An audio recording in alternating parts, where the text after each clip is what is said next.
Yeah, this is Valor Lakefront. Let's... Oh, wait, no, I need to look. I might...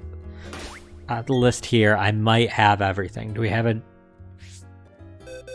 Actually, we might not. Do we have a, This is our only page, right?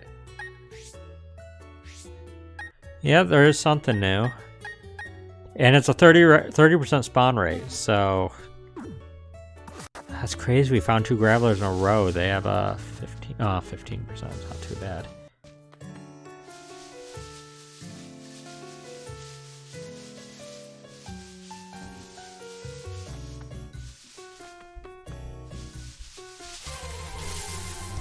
Okay, this is not it.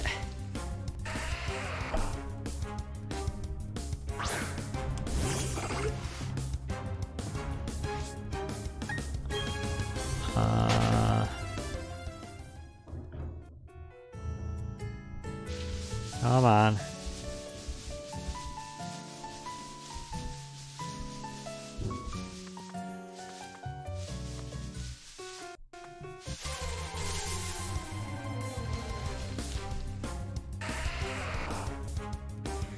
Nope.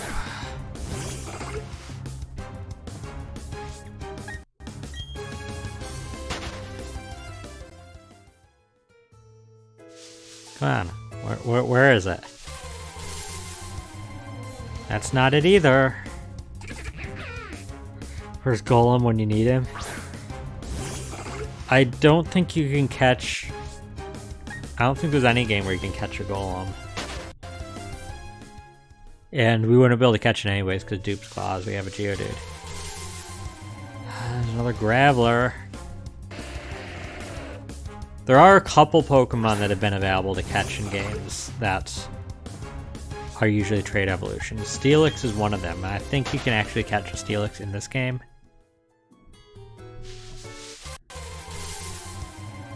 What is this? Geodude City? What is Geodude's spawn rate? 20%. Like, the thing I'm looking for is more common than a Geodude or a Graveler. Not put together, but almost as common as them put together.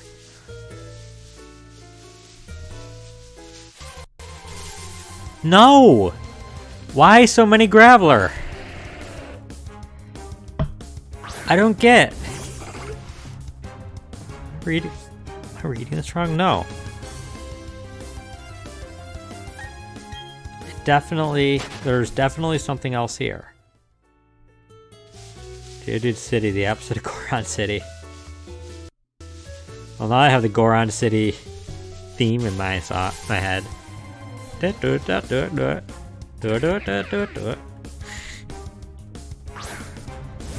Enough barrel.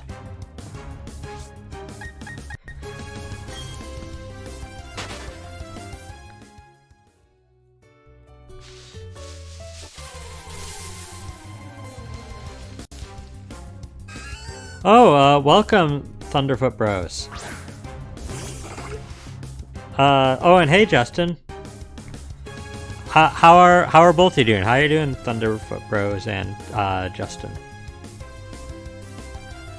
Oh, here it is. I almost ran away. It finally spawned. I almost ran away. That would have been horrid. Okay, let's Psybeam. And yeah, all this work for a giraffe rig, which is not even that useful, but it's another one. I don't know what we're gonna lose. Oh God, if I lose my Meditite to a giraffe rig, I'm gonna lose it. Well, yeah, I'll lose. You know what I mean.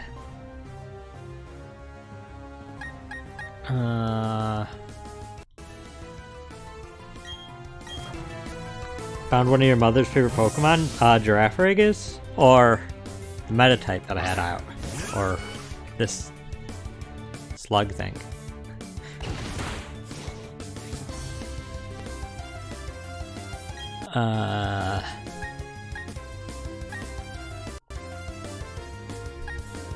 Let's see, I will use... I can't even see. I have something blocking this corner of the screen. I can't see how much PP Muddy Water has. What does... Oh, I can just do that, yeah.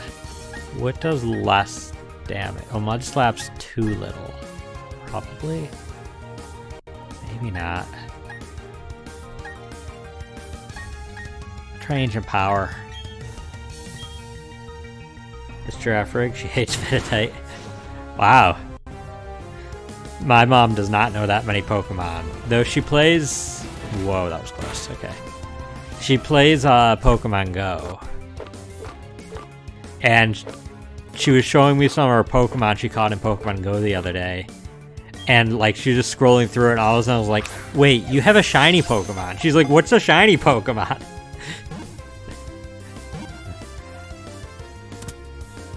That was hilarious. She didn't know that meant anything. You play Go together? Yeah, my mom wishes I played it with her. I played it a bit back when it came out, but where I live, there's like no close by stuff like gyms or stops or anything, and so it's just too frustrating for me. So I just don't. It's called Meditite Smurfs.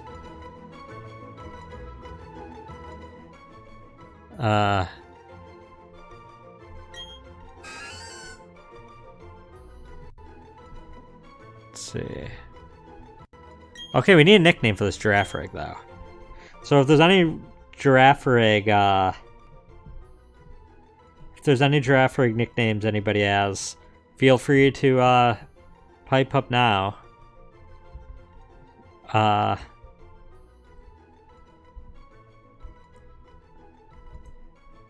Let me mark off on the which route is this? Is Verity Lakefront, I believe. No, Valor Lakefront. So anybody have any suggestions? If not, I can come up with one myself.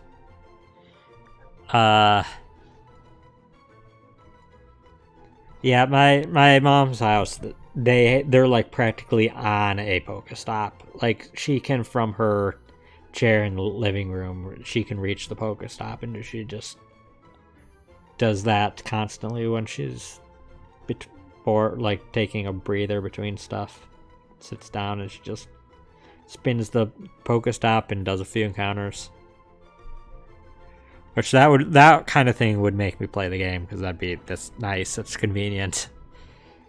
Having to walk 20 minutes just to reach a Pokestop is not ideal for me. Two-Faced?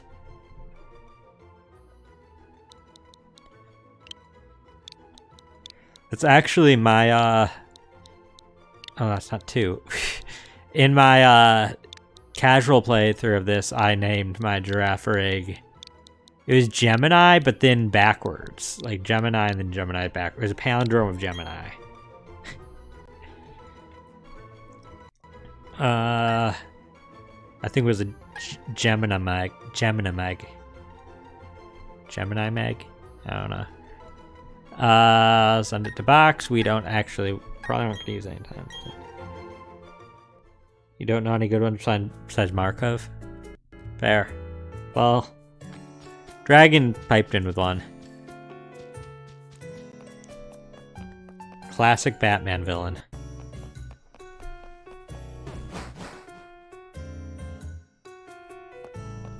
Heal up. And now, because we missed it, and there was some grass here, let's do Route 213.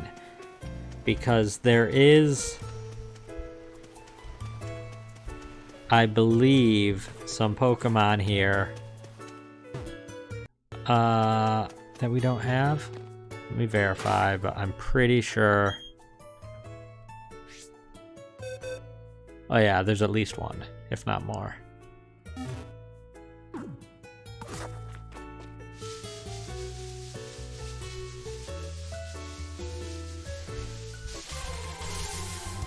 And first try now. Good. Start thinking of your Wingull names if we assume you catch it. That's not guaranteed. Let's, I'm worried it's a flying type, but we're 11 levels higher. I'm afraid to get too overconfident. I'm gonna do it. Like, I don't even know of any, like, I don't think you can learn Peck. Oh, geez, that almost one-shot it. Oh, this is fine. We'll catch it. We'll catch it right now. Netball, because it's a water type. So, we need a nickname for this Wingull. I think it was a male one. I forgot.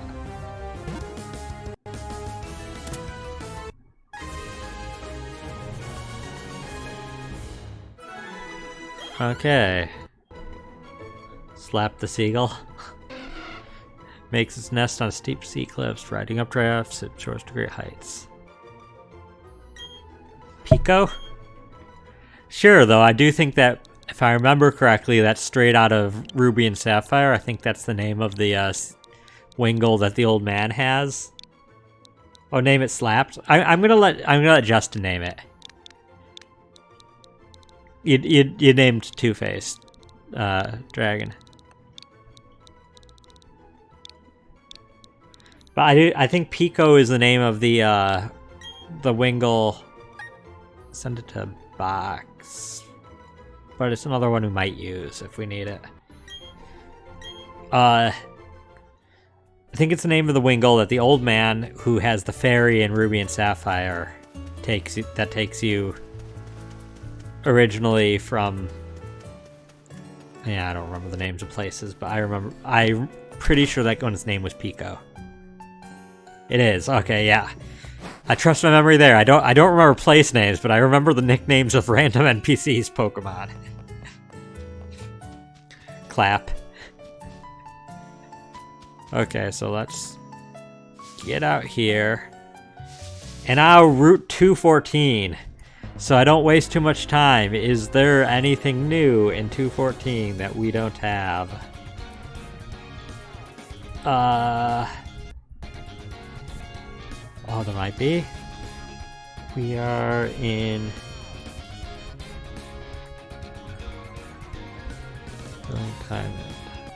we have Geodude line, we have Ponyta, we have Giraffere, Kricketune line. Do we have... I don't want to click that. Yeah, I thought so. We have Stunky. We have Psyduck. We have Magikarp.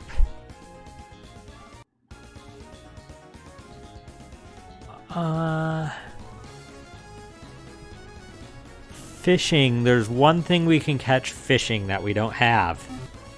And that's it.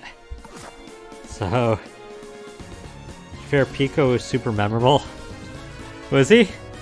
I don't know what's memorable and what's just memorable to me because I remember some random stuff sometimes. God dang it! Get out of here, Geodude!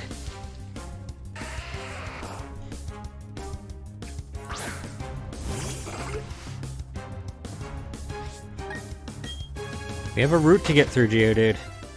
Not helping. There we go. Here's regular battle. Oh, I skipped that. It might be. It's made me pretty tough. I missed the first line because I shifted and hit the button. I didn't hit a button that time. Okay, Hunter. Shieldon. He was to you at least. I mean, to be fair, I just said he was to me. So, just I remember random stuff are memorable for me. Okay, well this is nice and easy. Just Force Palm it. I wonder when they first started having other trainers with fossil Pokemon. Because if I remember correctly, Red and Blue didn't have a single Pokemon, or single trainer that had any of the fossil Pokemon there. I do not remember if any in Gold and Silver did. I don't think so. Might be a chance somebody had like a Aerodactyl or something. I don't know. That'd be an interesting thing to try to figure out, but I don't know how I would go about it other than going through the teams of every NPC in the games until I find one. Just because lore-wise, like in Red and Blue, it was like, oh, bringing Pokemon back from fossils was this new novel thing that was pretty much an experiment still. And like, at what point was it something just the general public had access to? Oh my gosh! I'm gonna use Repel. I don't think it'll affect my fishing.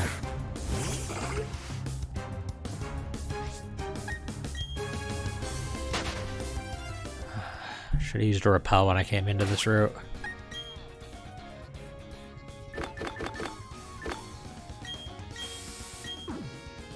For Pokemon, I'll go east, west, or any which way.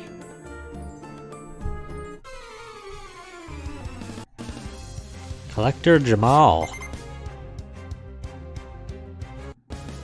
That's an interesting name. Okay. Also, you have no eyes, I just realized.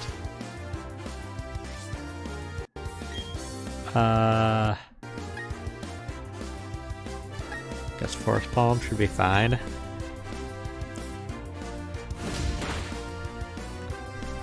Let's see here. Let me shift that. There we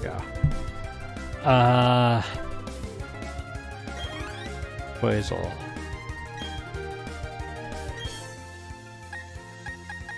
Bidoof. You can handle this. This is still sticking to my theory that all collectors in this game just have 3 of the same Pokemon. I'm pretty sure it's true.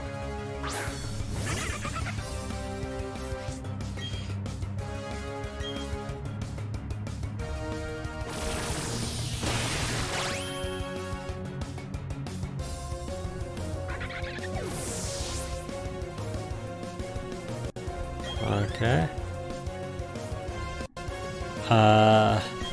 Yep, Weasel.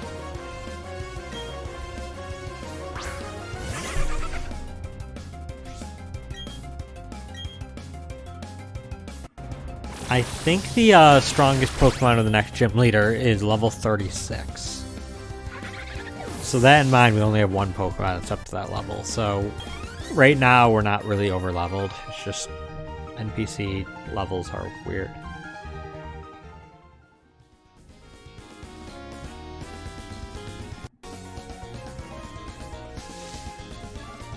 I mean, Justin, the trainers in this game are the, it's the same stuff that Base, Diamond, and Pearl had at the same levels and everything. Platinum was a little tougher. Just a little, though.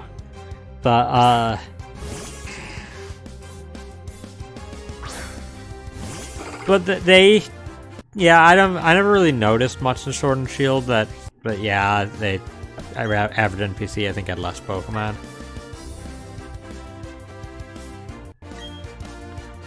I think this one's more just average for the series.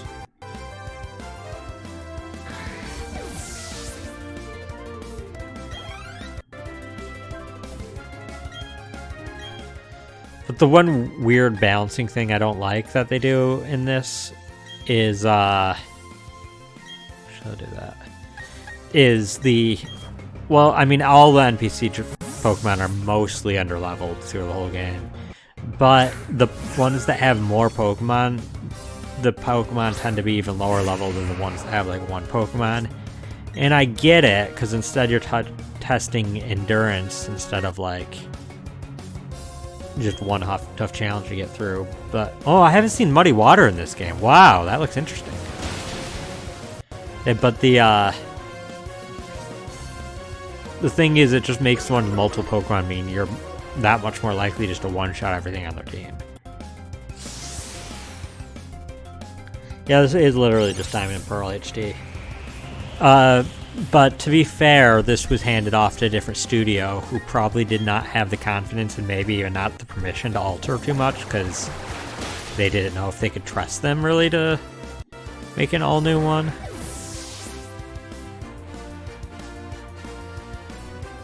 Yeah, this doesn't do anything to stand out there, but it's it is what it is. Diamond and Pearl are unfortunately one of my less loved generations. I don't dislike them, but in fact I do have fond memories of them, but if I ranked all the games, I think it'd probably be the only ones lower would probably be X and Y, which is, but I'm not gonna say, I don't have much negative to say about Diamond and Pearl like I do with X and Y.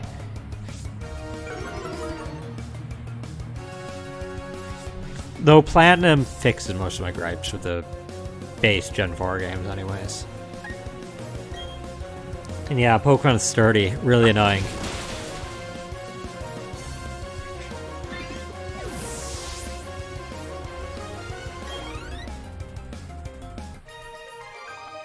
Can't win a Pokemon I'm not familiar with. Okay, sure. Well, I'm already repelled, so I might as well run through there.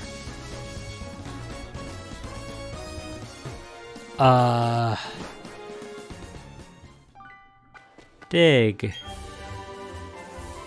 Cool, I guess.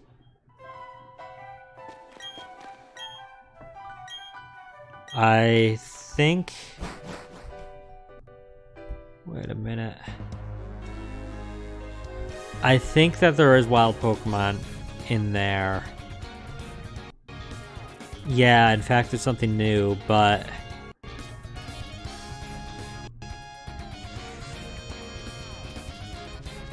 I have a Repel active, so... If you ranked all the generations, what would the order be? Or at least what you've played? Well... I mean, that's almost like a tier list thing, but I'll just answer it here. It's probably... let's see. So, my favorite... The question... Let me ask for some rephrasing of the question. Is it specifically that generation, or is it that region? Like, would Heart Gold and Soul Silver be counted as Gen 4, or is that just we're counting Gen 2 because it's Johto? It's just a Gen 2 remake. Because that matters a lot for the ranking.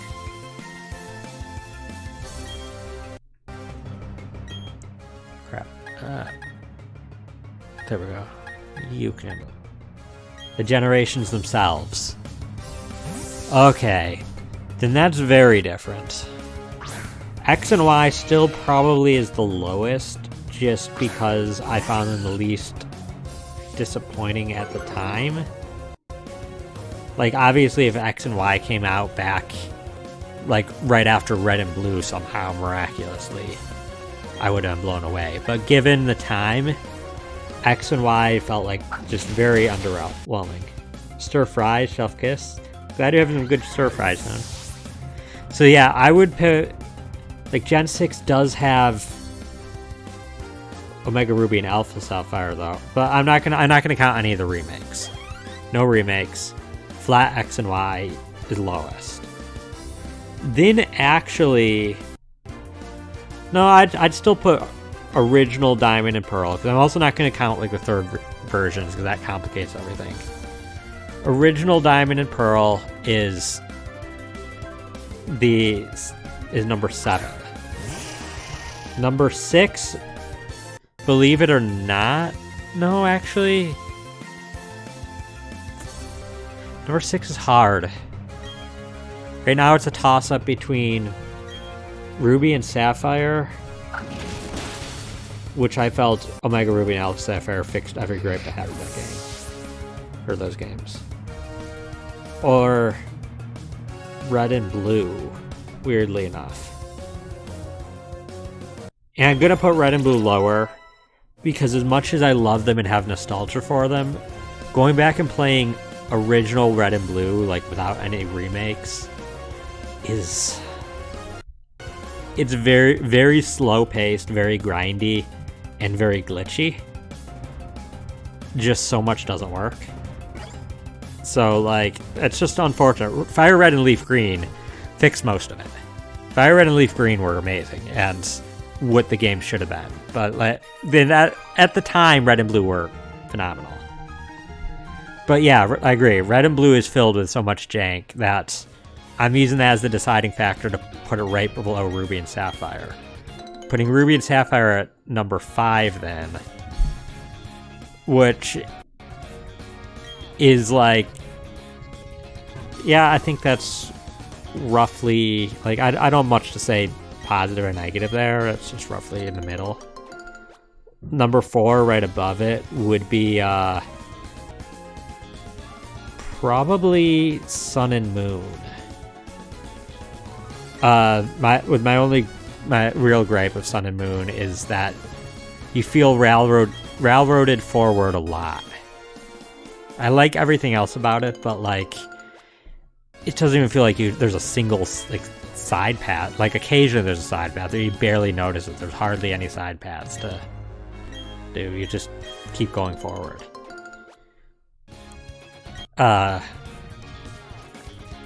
Then number 3 would be Sword and Shield.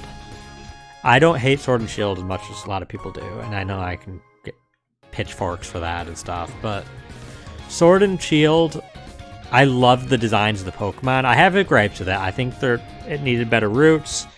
It needed more story happening during the game that you can like participate in.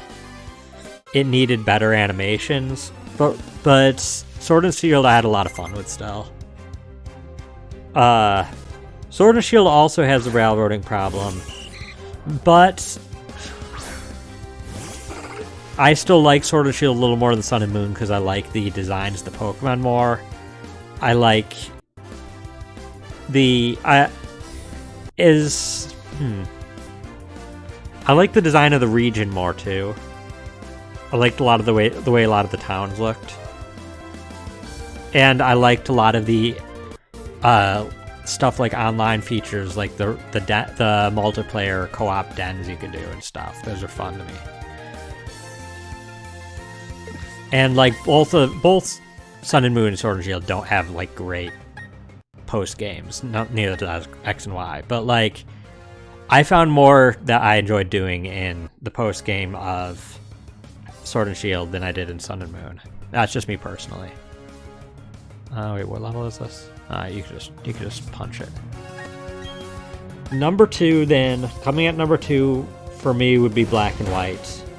Black and White is phenomenal. The story is the best story ever. The Pokédex is one of the weaker ones, but everything else about it makes up for it. The villains, the story, the characters, the areas, the seasons mechanic. There's just so much that I really love about Black and White. And my favorite will always be Gold and Silver. They're basically red and blue without the jank. They fixed a lot of the jank. They're very bare bones, and going back to them now is a little rough. But in terms of at the time, and even for years after, I loved them. I love the aesthetic of Johto. I think Johto is very pretty. It has a lot of that very traditional Japanese look, more than any other region.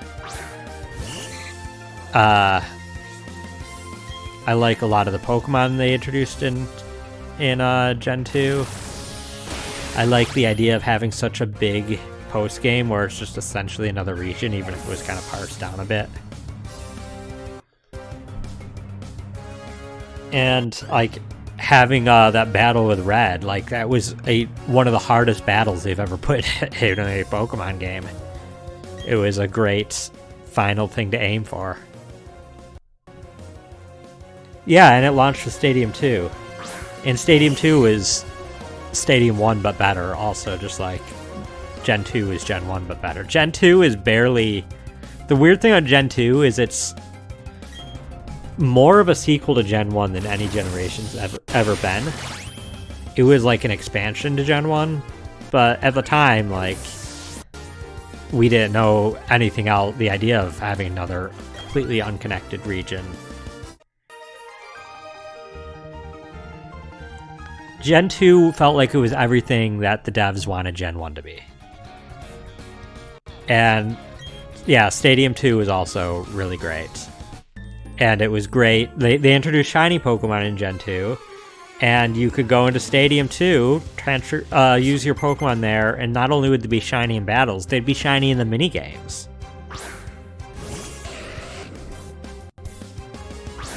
Of course, that's me being biased. I'm not saying that I think objectively Gen 2 is the best generation. I'm saying Gen 2, in my opinion, is the best generation. Objectively, I think Gen 5 probably has the most going for it. It still has flaws, but I think it did the most things right, probably. But Gen 2, because of my own nostalgia, is my favorite. As well as it just has the aesthetics I like. And they try to make Gen 6 a Gen 1 successor of sorts after trying to throw everything away for Gen 5. Yeah, Gen 2 kind of... They misstepped a lot. I think a lot of it was just the ambition of moving everything into 3D models. That probably took so much, like, doing that essentially from scratch with no real reference like they did with Gen 7 and 8. That took probably so much development time that it felt very devoid of features, especially the post-game. It had the worst post-game in the series.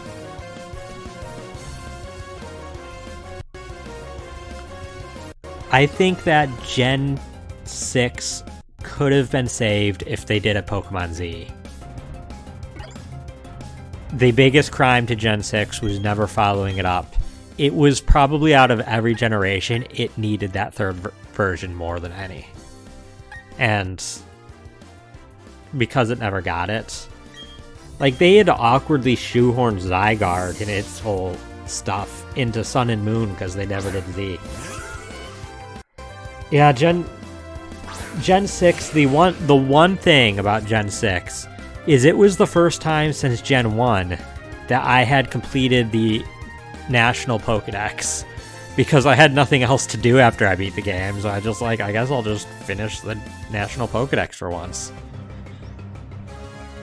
And since then I've had the National Pokedex completed just because I just transfer everything forward.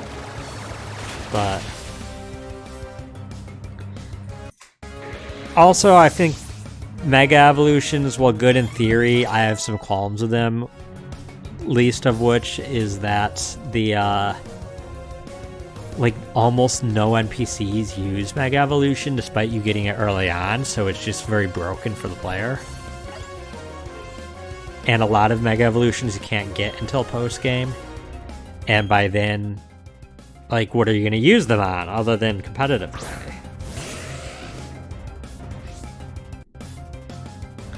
You don't get why modern games Pokemon games never had the National Dex.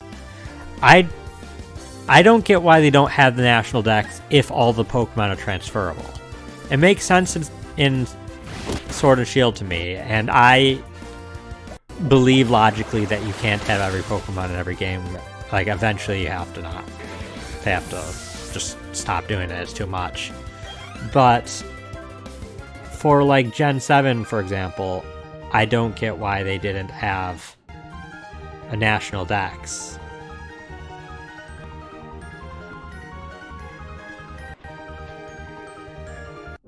Like, they should have, for a Dex entry takes very little work to put in. So if the Pokemon are transferable to it, it should have a Dex entry. Are we still... Yeah, I still want to work on it. Impulse. Actually, no, I don't want to risk Epona yet.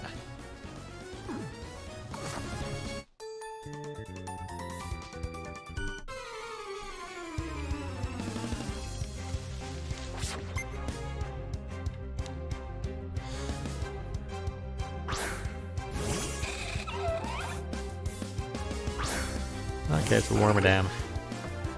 Yeah, that's my long-winded opinion on where I'd rank the different generations. As I said, it works completely different if you do add in remakes. It works completely different if you... Like, if you're counting Gen 4 as... Or if you're doing the third version, like Platinum, it works different if you add in, like, Gen 4 is Diamond, Pearl, Platinum, Soul Silver, and Heart Gold. because then I rank it differently. If you just be like the definitive versions of everyone.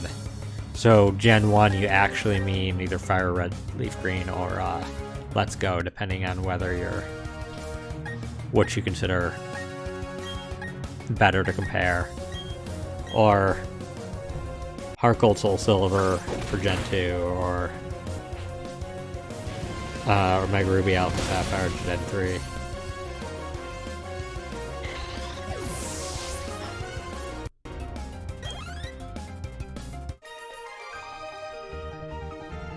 Consistently, the remakes have been, in my opinion, better than the originals of any of the games, other than Brilliant Diamond. Well, no, Brilliant Diamond, Shining Pearl's better, but they've been better. All the other ones, they've been better than their third versions. While I don't say Brilliant Diamond, Shining Pearl are better than Platinum. Platinum is still the best way to experience Gen 4, unfortunately. I'm wishful thinking at this point. Oh, a third version of Sword and Shield. I mean, personally, I actually like this method better. I'd only want a third version if it was like Black and White 2, where it's outright a sequel and not a a sequel, so there's a ton of like the same region, but there's different Pokemon in different places and different gyms and different storyline. That's the only way that I would want. Like Ultra Sun and Ultra Moon were...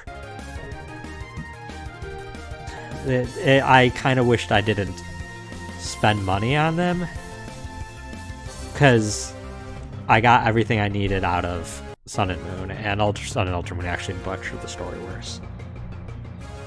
But if you're not going to do it like that, if you're just doing adding some story and some changes, I'm fine with DLC. Like, if it's going to be light story changes, I'm at a point where I don't want to spend another $40 to $60 on a game with some slight differences and and then have to play through it all again, including the parts that aren't different.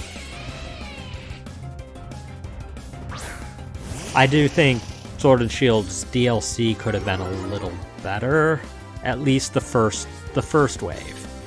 Crown Tundra was pretty good. If both of the waves were as good as Crown Tundra, I think it would have been worth the price fully. And I mean, I was happy with the DLC still because of how much I got out of Crown Tundra. But DLC methods on it, yeah. I'm somebody who, I think in the long run you save more money. Yeah, there's the people that are like, well, I spent more money because I bought the DLC for both versions, but like, I don't see the need to buy two versions anymore of Pokemon. Online has eliminated any of like worries about not being able to complete your decks, and so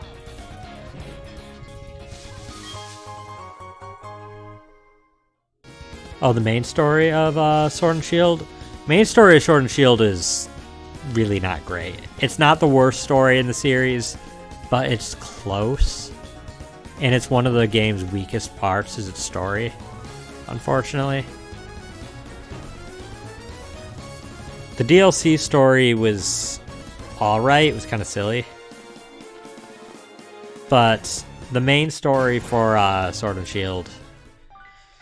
My issues with the main story of Sword and Shield is, one, most of it... Oh, here we go. First try. Hippopotamus. Let's try to catch it.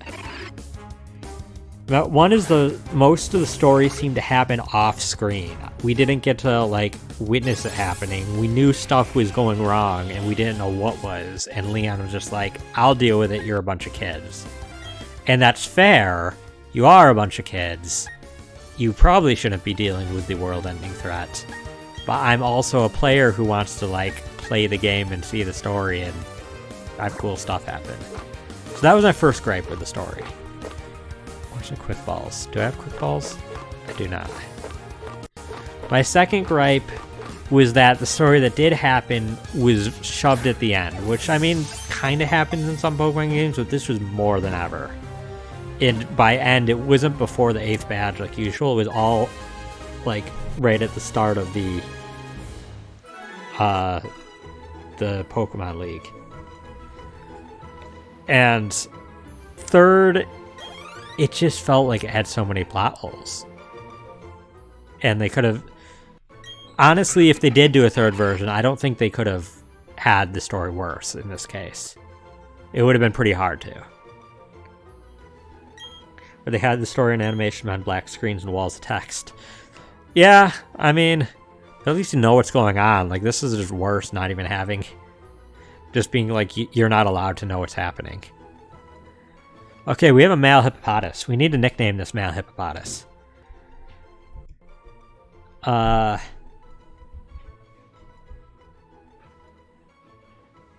So, any... Oh, that's the wrong route. Any suggestions? If there's not, I can, as always, come up with something. It's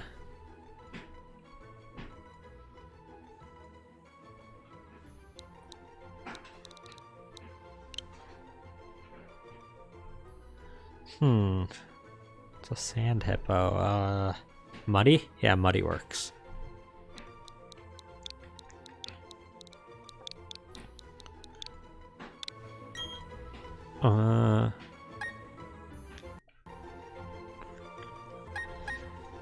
It might get used. It's a lower chance of being used, though, than some of the other things we got recently.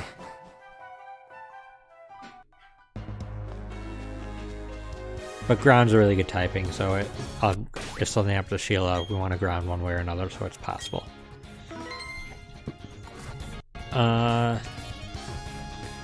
Okay, and there is a fishing Pokemon, 45% chance of catching it. That fits into our that is not a dupe. Come on, 45%, that's almost half. There it is. It's a Goldeen.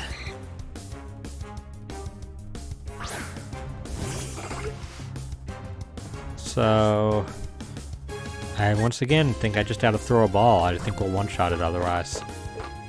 Unless I sent out Epona, but I don't feel safe about that. Okay, at least we got it. Need a nickname for Goldeen too.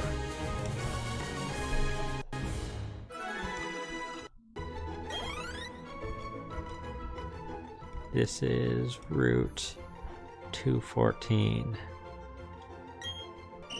Looks like a queen, it says. Mark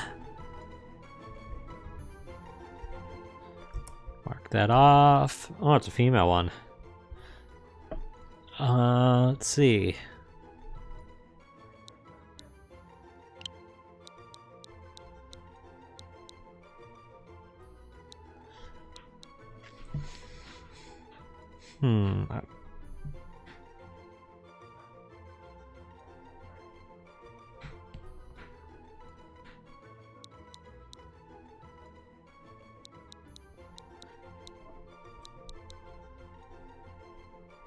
What is... well, unless I see it before I finish typing, I'll just do this. Do Ariel.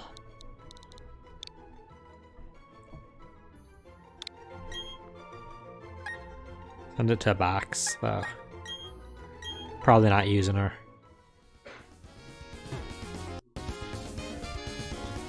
Okay.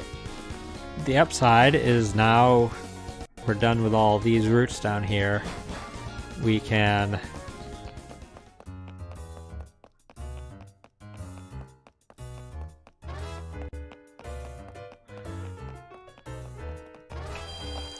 heal up and then go deal with the Psyduck.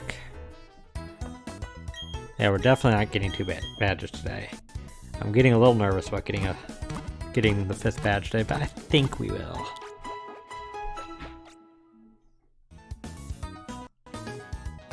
Sour, please. That's not what I want to do. I want to bike.